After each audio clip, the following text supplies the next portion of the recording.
Welcome to Bistro Buzz Conversations with Shutapa Basu, hosted on my Facebook page, author Shutapa Basu. Bistro Buzz is all about buzzing. So every day of the week is going to be dedicated to a certain idea. They could be about culture, they could be about the arts, they could be about books, could be about poetry, could be about entertainment, or just random reflections. And how it's going to work is that we are going to have a talk show where we will be hosting a number of guests, very interesting people who will be talking to us about their experiences, give us a lot of food for thought and reflection. And there are also going to be posts, there are going to be prompts, which will invite you to debate, there are going to be videos. So every evening, the table at Bistro Buzz is going to be heaped, and you are welcome to walk in, to taste it, to speak about it, to listen to it, to argue about it, or just to enjoy it. So keep a slot every evening and come and visit Bistro Buzz. So today, we are going to be launching Bistro Buzz on this online launch, and I warmly welcome all of you there who have joined us for this launch. We are very privileged to have with us Vinita Davrananya. We all know that she is the executive editor at the Times of India. She is the director, Times Literature Festivals, and she's the director and founder of Write India, the world's largest crowdsourcing writing contest. But what we don't know about her is her philanthropic support of all aspiring writers and poets. So many of the authors out there have found their feet because of her encouragement and her support. It's only the people who have benefited from that benevolence who know about it, because she has decided to keep it under a veil of humility and only do what her heart tells her to do. As for me, she has been my mentor ever since I stepped on this journey of writing. She has launched each one of my books, and if they have bloomed, it's only because of her blessings. That's what I believe. And today, despite her very, very hectic schedule, she's here for the launch of Bistro Buzz. And if Bistro Buzz, I'm very sure if it finds a place in your hearts, it's only because Vinita has touched it. Thank you so much, Vinita, for being with us. Thank you very much, Shobita, for that over-generous introduction, really. And No, every word is meant. bouts of modesty. If Bistro does, congratulations on the launch, and I'm sure it'll do amazingly well. And if it does well, it's all due to your hard work and everything that you put into it, as you do with so many other things. Thank you so much. Thank you so much. And now may I invite you to declare Bistro Buzz open? Yes, with a lot of love and best wishes, I declare Bistro Buzz open. And I hope you have a wonderful innings with it, just as you did with Write India, just as you do as an author with your wonderful books. Wish you all the best, Shotapa. Thank you so much for your kind words, Vinita. And now let's get on to the event that we have been so eagerly waiting for, the live discussion with Vinita about the curious case of quietude. So Vinita, let me ask you one thing. These are the times of crisis, right? And this is when dialogues should evolve, when people should come together, when they should speak in one voice. Now that the pandemic is raging across the world, are people really doing that? Are they really speaking in one voice? Whom should we listen to? Yeah, Shotapa, as you rightly say, when it's a time of crisis, people of character always come together, and they come together under one umbrella and raise one voice and become the leaders for the rest of the populace. But today I feel with the numerous voices, and I think a lot of it is to do with social media, really, where every Tom, Dick, and Harry not only finds a voice but finds an amazing platform for a lot of people to follow him or her. And as we all know, good news is no news, and bad news is what always makes news.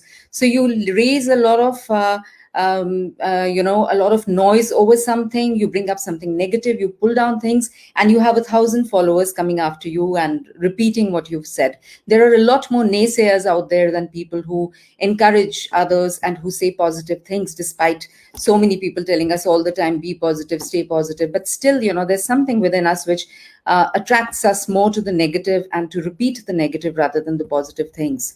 And sadly, in this entire course of the pandemic, instead of seeing that evolution of the sensible, steady voices, one has seen a kind of a devolution. And it is all played out on social media. It is, we are living our lives through technology nowadays. Everything that we do, even right now, it's through technology that we are meeting. And it's so unusual because I'm so used to sitting next to you and talking to you. And now I'm talking to you on a screen, really. So it's sad, but there have been, I will not say there have been no sensible voices. Of course, there are sensible voices. There are people who are dedicated to working towards a positive future and a positive resolution of the pandemic. But all those voices kind of get lost in the mayhem and the chaos that we surround ourselves with. Having said that, I feel that it is up to us. It is our choice. The voices that we choose to hear. There'll be all kinds of voices around us all the time. There'll be all kinds of people giving you free advice, whether you want it or not. There'll be people who'll be telling you, directing you what to do. But the choice is always ours. And we can choose the voices we want to hear, the voices we want to follow, the people that we want to listen to, and the directions that we want to lead us. So if we choose judiciously and we apply our own minds and we delve deep inside and figure out what is right or wrong, I believe our instinct and our intellect always leads us to the right voices. Very true. So we should use our judgment and our, judiciously listen to the voices which really mean well. Yes. Now, in one of your evocative ozone features, you have stated that the rules of engagement have evolved over centuries of civilization. Could you please throw a little light on what you mean by that? I don't know which column you dug it out of, but and the context that it was used in. But I would say that what I possibly meant by that was that, we all communicate in our different manners, and communities and families and societies over the years evolve a certain style of communication, of talking to each other, understanding each other, which is possibly very different from the style of communication that another community or another society may have developed. Absolutely. So over the years, we learn how to communicate most effectively with each other. And not just over the years and centuries, even if you look at your own life, I look at my life, the way we communicated, first we learned how to communicate by communicating with our parents when we took our first steps and spoke our first words. So showing anger, showing happiness, showing grief is something that we all pick up from people around us, from our parents first, and then from our peers. And as we grow up, we realize the words that we speak which upset another person, the words that we speak which thrill another person. And then we choose to use those words effectively. And that is how communication develops for an individual, and that is how it develops for a community, and over the generations for a civilization. If we come back to the topic of our discussion today, silence, quietude, look at it's interesting how differently the West looks at silence from the way we look at it in Asia, for instance. So in India, we are brought up to use silence as a tool of respect. So if your parents upbraid you, they are unhappy with you, they are upset with you, you hang your head down and you listen in silence. You speak up and you're gone. So you realize that silence at that point is a tool. Right thing. You're being respectful. So yes. Similarly, in other countries, in Japan as well, that's how it is. But if you look at the West, it's completely different. They look at silence as disrespect. They are very talkative. They like people to talk. So there was a survey done quite some time back on this, and in the West, in America, it was in England. In England, 40% people said that communication is best through talking, and in Japan, 43% people said communication is best through silence. So that's the kind of difference, in the way we look at anything, in the way we communicate. True. So Very true. You've given such a wonderful example, in fact. Now let's come to social media that we were talking about just now, technology.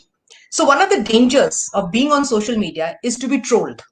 And, it's with by anybody who doesn't agree with whatever you're saying. And it's really harrowing to be hounded by trolls. So what should we do? Should we just keep silent on things that we feel strongly about? To keep absolutely silent over something that you feel strongly about, I think would be abdicating responsibility. Because though there can be a silence that speaks a lot, there can also be a silence that ignores and totally abdicates responsibility and shows you up as an irresponsible person. So I would say that social media, which is full of trolls, is not necessarily the only place to speak up. I believe each one of us should do our bit. And I really respect and hold in high esteem the people, the celebrities who are, still speaking up in social media despite being trolled viciously. And there are a lot of Absolutely, I women. agree. Yes, a lot of women journalists, my colleagues, who are out there and taking on these trolls on a daily basis. And I've seen that what they do normally is they just ignore it. They ignore it or they report it. Unfortunately, there's nothing much that you can do beyond that, except now, of course, the government seems to be taking it seriously. And there is talk about, actually booking the trolls and picking them up from there and punishing them. So, but I don't think silence is an answer to, when you feel strongly about something, you can't just stay silent about it. Okay, you can silently protest. You can have other ways of protesting, but not necessarily just totally ignore it. So when you say that we shouldn't ignore it, it's good to speak out against injustice. But is it possible that we may speak too much sometimes? Yeah, like I often say, the problem is that so we don't use the. It's not very often with what you say. Quite often the problem is with the way you say it, with the way you say something. Sometimes the problem is with saying far too much when just a single sentence would have done. So it is the hyperbole which creates problems, which creates issues by saying too much on something. I've learned that the hard way. I realized that sometimes, when I'm upset about something, I protest, and I protest too vehemently. And after some time, I realized that the first sentence was enough, and I need not have spoken the second or the third sentence. And it's the second or the third sentence which really got me into trouble. So you think that when the other person is not responding, maybe they haven't understood or they are not, agreeing with you. But sometimes they just choose to keep quiet, and they may believe what you're saying, but they don't want to say, yes, oh, yes, you're right, and I'm wrong. So I do believe that today, even on social media and everywhere else, really, it's the hyperbole, the over speaking that becomes a problem. I mean, take the example of Kangana Ranaut and even, Jaya Bachchan recently. So when Kangana Ranaut, I really admire her for standing up and, fighting for justice at a time when nobody else was really giving her that kind of support. But Nietzsche have taken it to such an extent as to have made it a personal vendetta. Nietzsche have, tried to bring an entire Bollywood industry down. So that went a little overboard. And coming to Jaya Bachchan, she also said the right thing. And I wrote this in my column, Ozone. She said the right thing. She said the right thing when she said that you can't paint the entire industry black just because of a few people. That was right. But if she'd only stopped there, after that, she said, "Jis thali mein khate hain, usme chhed karte hain." So Yeah. so that was going overboard. That is what I say, speaking beyond what you should say, and that is what all the trolls caught onto, and that is what all her critics caught onto. They didn't Yes. say what she said was wrong, but this sentence, this is what they caught onto. So we can save ourselves by just being pithy, to the point, saying what we have to, and not going overboard. Absolutely true. And you're right about Jaya Bachchan. It was just that sentence of hers which, brought in all the All the blasting that she trauma. got. Yes, yes, absolutely. Now, the other side, like Leonardo da Vinci says that nothing strengthens authority so much as silence. So, do Yeah. you believe being silent gives us inner strength? Yeah, Mahatma Gandhi also believed that once a week, one day in the week, he would be silent and he would only communicate through, writing notes and giving to people. But I mean, I would say silence should be silence. Even writing notes is not really silence because you're still communicating. Hmm. I know it's very, very difficult to go into that kind of a silence. But look at it this way, like, from the moment we get up in the morning to whatever the chaos we surround ourselves with all through the day, all the activities we do, and by the end of the day you're so tired that you're already half asleep by the time you hit the bed. In between all this, where do we find any time for ourselves? We say, okay, I need time, we all have to make me time, but where is that me time? It's not there. So I mean, if you were to challenge yourself and tell yourself that, okay, just be quiet, absolutely quiet for a few minutes. Close your eyes. Don't think of anything. Just go deep inside. After some time, the noise around you, stops. Not because the noise has stopped, but because you've stopped listening to it. Your tension and your stress go away, not because they've gone away, but because you've stopped reacting to them. And all the negativities, everything of the day just fall off because you have just lifted yourself and you've changed your perspective. Things around you are the same, the tensions the same, the stress, the things that cause the stresses are the same, but you don't feel tense about it. Only thing you've done is you've changed your perspective. So from the outside you've gone inside. So from focusing on what brings you all that stress and what gives you all that tension, you're now focusing on the inner peace, the calm, and you're focusing on what really matters. Shudapa, another thing I do very often when something gives me a lot of stress, I like to do this little exercise with myself. I put it in context of, that little incident. I put it in context of my entire day, of the entire week, the entire month, the entire year, and then my entire life. And it means nothing. That one incident, which is like, totally destroying my peace of mind, my calm state, and giving me, heart attacks. Suddenly it means nothing because you've placed it in a much larger context. So these are the little things I do, and they are always only done in silence. They cannot be done with chaos around. You cannot cancel outside noise. You can't go outside and cancel the noise that is there, but you can cancel it by not letting it impact you. That is silence. What a wonderful tip you've given us. So I think all of us should do this, reserve a certain time in the day when we can just be totally silent and get into ourselves. And Yeah, that is what is going to make us stronger. Very yeah. true. Now, having said that, can you give us a few tips on how we can be verbally responsible? So when we are speaking, how can we speak responsibly? See, when you say that people should not speak too much and they should remain silent, one very important thing to point out there is that it's silence. We are not talking about the silence of a dumb person. We are not talking of an unintelligent silence. There is a high quotient of emotional intelligence involved in that kind of a silence. The same silence um, could convey a lot of love, your love for another person. The same silence could convey anger for someone. The same silence could convey utter contempt for someone, or it could convey a deep interest in whatever they are saying. And it's just the quality of the silence. There's something, nothing happens, you don't say anything, but there's something in the air that just shifts. And you realize that something has changed. I'll give you the example of a senior colleague of mine, very, very senior colleague, and I'm not going to name him. But he has this quality of, he changes the quality of his silence when you're sitting with him in a meeting. And I've seen this happen to a lot of my colleagues when they're sitting with him, and it's happened to me as well. So you're sitting with him and you're saying something, and he's silently just looking at you and nodding his head, or not even nodding his head. And then suddenly the quality of the silence changes, and there's a bristling quality in the air, and you realize you've said something that possibly irritates him. So you try to, change that. And then after some time, you realize, oh God, I'm boring him. After some time, you realize, oh, he's listening so intently, and you start speaking even more, and you start blabbering, and you say the kind of things that you came into the room thinking, I will never say this to him, but you said it. So what is he doing? He's manipulating you with his silence. And a lot of interviewers do that as well.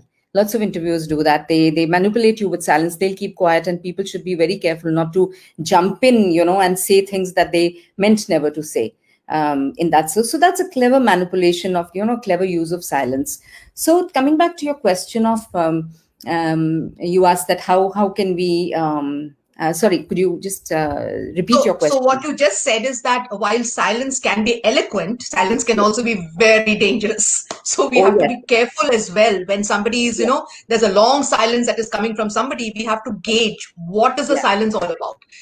Very true. But what my question was basically, can you give us some tips on how we can be verbally responsible? How do we think before we speak? Very important thing, I think. So coming back to this, what I just said about silence. Now, if we train ourselves, if we are emotionally intelligent enough, and we train ourselves to understand what are the moments at which you need to speak, and when have you spoken more than you should, or when are you speaking less than you should. All these things come from a high state of emotional intelligence and a sensitivity. So when you're looking at the other person, or you're looking at a situation, or you're speaking from a platform, you just have to strike the right note. You can't go overboard, and you can't say less than what is meant to be said.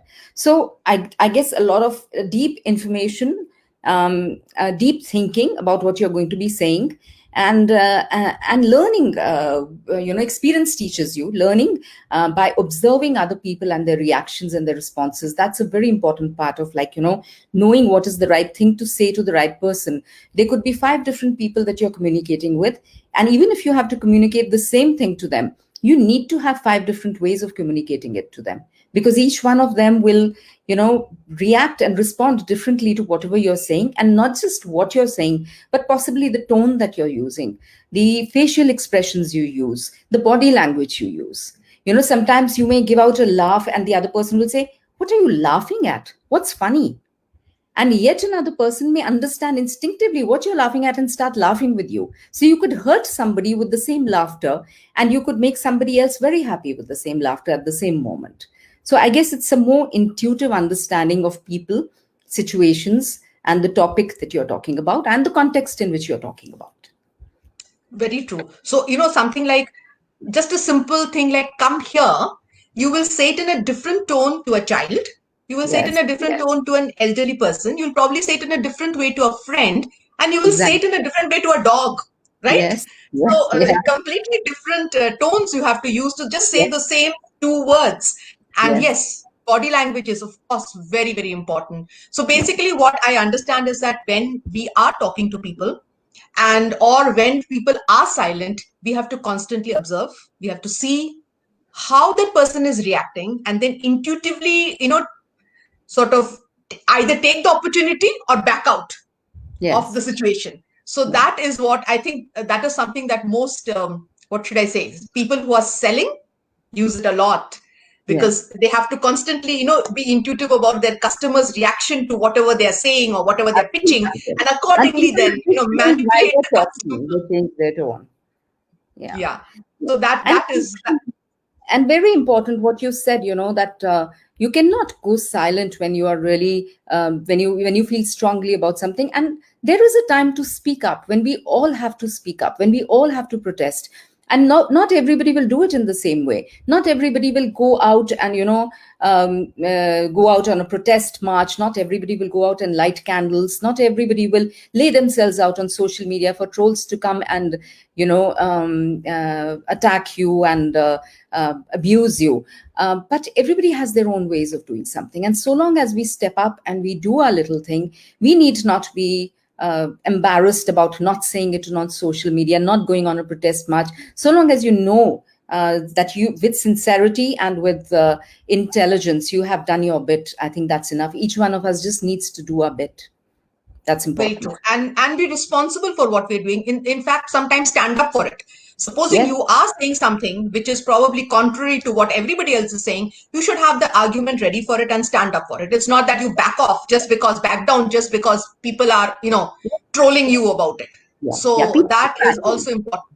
Yes. And that I think can happen if you truly explore yourself. And again, these meditative silences help in that, in understanding your basic values. So long as you understand your basic values, you just can't go wrong, because then, there is that line that you've drawn.